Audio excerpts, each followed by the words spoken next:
नमस्कार।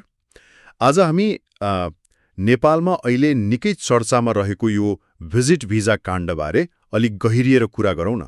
नमस्ते।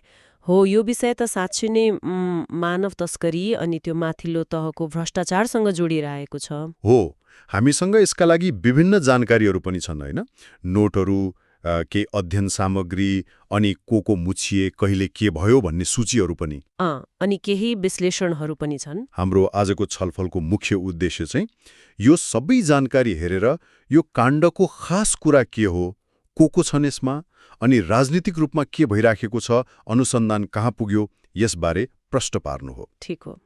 अब यो काण्डलाई हेर्दाखेरि नि बाहिरबाट त सामान्य भिजा दुरुपयोग जस्तो देखिएला, हो त नि। तर यसको भित्री कुरा त निकै गम्भीर छ। जानकारीले के देखाउँछ भने यो त भिजालाई अगाडि सारेर मान्छे बेच्ने काम भएको छ। खास गरी खाडी मुलुकतिर, होइन? हो, विशेष गरी उतै। अनि यसमा हाम्रो त्रिभुवन अन्तर्राष्ट्रिय विमानस्थल TIA को अध्यागमन कार्यालय भित्रै भ्रष्टाचारको जालो फैलिएको देखिन्छ। अनि यो खाली कर्मचारी तहको गल्ती मात्रै होइन जस्तो छ, किनभने पीडितहरूबाट पैसा उठाएको कुरा छ नि, 50,000 देखि 3 लाखसम्म रे। बाफ्रे, त्यो त धेरै हो नि। प्रति व्यक्ति त्यति उठाउनु भनेको त हो नि। सामान्य नेपालीको लागि त यो निकै ठूलो रकम हो। यसले त कस्तो शोषण भइरहेको छ भन्ने देखाउँछ। अझ डरलाग्दो कुरा त यो पैसा गृह मन्त्रालयसम्मै पुग्यो भन्ने आरोप पनि छ। हो, त्यो कुराले नै यसलाई सङ्गठित अपराध जस्तो देखाउँछ। अब यसमा जोडिएका मुख्य मान्छेहरूको कुरा गर्दा सबैभन्दा बढी नाम गृहमन्त्री रमेश लेखककै आइरहेको छ। उहाँमाथि के आरोप छ खास? उहाँमाथि चाहिँ आफ्नै सचिवालयका मान्छे अनि TIA का कर्मचारीहरू यस्तो काममा लागेको थाहा पाउँदा पनि वास्ता नगरेको भन्ने छ।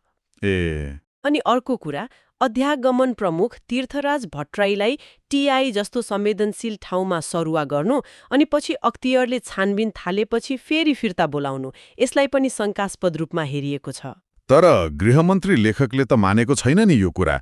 उहाँले त यो सबै राजनीतिक पूर्वाग्रह हो, मलाई फसाउन खोजेको भन्नुभएको छ। उहाँको भनाइ त्यही छ। उहाँले त पैसाको गडबडी देखियो भने म राजनीति नै छोडिदिन्छुसम्म भन्नुभएको छ। र त्यो त ठुलै कुरा भयो। हो, अब अर्को मुख्य पात्र तिनै तीर्थराज भट्टराई भए, TI का तत्कालीन अध्यागमन प्रमुख। अख्तियारले उनलाई समातिसक्यो पनि। के आरोपमा? भ्रष्टाचार र मानव तस्करीमा मिलेम्तो गरेको भनेर। उनको मोबाइल हेर्दा लाखौंको अवैध कारोबार पनि देखियो रे भन्ने कुरा आएको छ बाहिर। बाबा, भनेपछि अख्तियारले नै यो केस हेरिरहेको छ। हो, CAA ले नै अनुसन्धान अगाडि बढाएको छ। अरू पनि अध्यागमनका कर्मचारीहरू छानबिनमा छन् रे। यसले राजनीति त खुब तात्यो होला नि। विपक्षीहरूले के भन्दैछन्? तातेको छ। विपक्षी दलहरू जस्तो नेपाली कङ्ग्रेसकै नेता शेखर कोइराला अनि राष्ट्रिय स्वतन्त्र पार्टी RSP ले त गृहमन्त्रीको राजीनामा नै मागेका छन्। किन रे? निष्पक्ष छानबिन हुनलाई उहाँ पदमा बस्नु भएन, नैतिकताको आधारमा हट्नु पर्यो भन्ने उनीहरूको तर्क छ। तर यहाँ अलि नमिल्दो कुरा के देखियो भने गृहमन्त्री लेखक त आफै सत्तारूढ दल नेपाली कङ्ग्रेसकै नेता हुनुहुन्छ। हो नि, त्यही त। अनि पार्टीले चाहिँ उहाँ निर्दोष हुनुहुन्छ भनेर बचाउ गरिरहेको छ। अनुसन्धान सकिएको छैन, अदालतले केही भनेको छैन, तर पार्टीले पहिले नै निर्दोष भनिसक्यो। यही कुराले चाहिँ अलिक गम्भीर प्रश्न उठाएको छ। के यसले न्यायको प्रक्रियामाथि नै असर गर्दैन र? यो त अलि न्यायिक मान्यता विपरीत जस्तो देखियो नि। घटनाक्रमलाई सरसर्ती हेर्दा TIA अध्यागमनमा भ्रष्टाचार र तस्करीको एउटा सिस्टमै चलेको रहेछ। हो, अनि अख्तियारले छानबिन थालेपछि भट्टराई समातिए। त्यसपछि गृहमन्त्रीको सचिवालयतिर पनि औँला सोच्यो अनि राजीनामाको माग उठ्यो। तर गृहमन्त्रीले मान्नु भएन, बरु पार्टी बचाउमा लाग्यो। अनुसन्धान चाहिँ चलिरहेकै छ। हो, अहिले मुख्य विवाद नै त्यही नैतिकताको प्रश्न र प्रमाणको कुरामा अड्किएको छ। विपक्षी भन्छन् नैतिक रूपमा राजीनामा देऊ, गृहमन्त्री भन्नुहुन्छ प्रमाण ल्याऊ नत्र हट्दिन।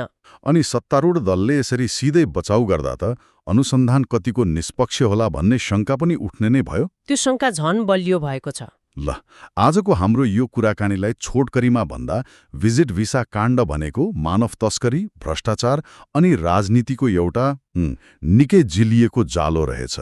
हो, जसमा ठूला पदका मान्छेहरूमाथि गम्भीर आरोप लागेको छ, अनुसन्धान पनि भइरहेको छ। एकातिर गृहमन्त्री आरोप मान्दिन भन्दै हुनुहुन्छ, अर्कोतिर विपक्षी राजीनामा देऊ भन्दैछन्, अनि सत्तारूढ पार्टीको बचाउले गर्दा न्यायिक प्रक्रियामै प्रश्न उठेको अवस्था छ। र यसले एउटा कुरा सोच्न बाध्य बनाउँछ, होइन?